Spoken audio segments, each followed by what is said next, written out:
Finding the distress they believe will be caused by the closure of places of worship for services during lockdown. They say there's been no evidence suggesting places of worship are adding to the spread of COVID-19. They also argue that mosques worked hard to make themselves COVID safe over the summer, and the loss of Friday prayers will only add to the stress and anguish in the community. 4 pop-up supermarkets in the region are now selling pre-packed bags of shopping to help manage queuing and COVID safety in their stores. Incredible surplus taking up to 30 tonnes of leftover stock a week from major stores that might otherwise go to landfill, and offer them to shoppers on a pay-what-you-feel basis. More now from Bob Hocknell. Unwanted food from supermarkets, but instead of being thrown away, it'll either go to people struggling financially or to people who hate waste. Quite disheartening actually when you see it coming in off the van, how much there is, and to realise that would have ended up in landfill or animal feed. But we turn it into something positive, so we're using it, people are eating it rather than it going in the bin. Inside Kings Heath Community Centre, the produce is sorted to check it's safe, while outside queues start forming. For this customer, it's a lifeline.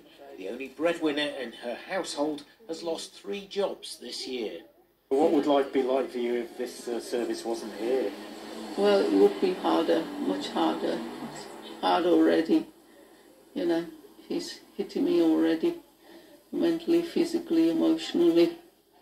The community interest charity Incredible Surplus has seen increasing demand. It runs 4 pop-up supermarkets. People are given bags of food, paying what they feel or what they can afford.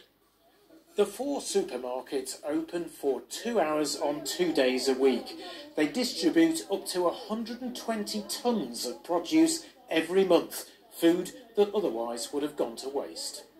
Financially, things have changed a little bit for me over lockdown, so obviously it's really great to have a service like this here, but I'm also passionate about food waste. It's saving me on shopping expenses as well, like, you know. So it makes my money go a bit further, right, having the food parcels. The unwanted food is now also used for takeaways. Every Friday, Fabrice prepares a surprise meal for customers to collect and take home. Yeah, we just reuse whatever we found, really. So people come and they tend not to know what they're going to eat until they turn up. So it's, you know, it's a Friday night roulette, really. And that's far better than wasting perfectly edible products. Bob Hocknell, BBC Midlands Today. What's thought to be one of the world's finest collections of Star Wars toys has been sold at auction after being found in a garage in Stourbridge. The owner, who died last year, left the figures to his next-door neighbour in his will, along with his house. Little did either of them know that they'd fetch hundreds of thousands of pounds at auction. Ben Godfrey reports. In a galaxy far, far away, well, in Dudley Town Centre, this happened. £22,000 sold. Thanks very much for your bids.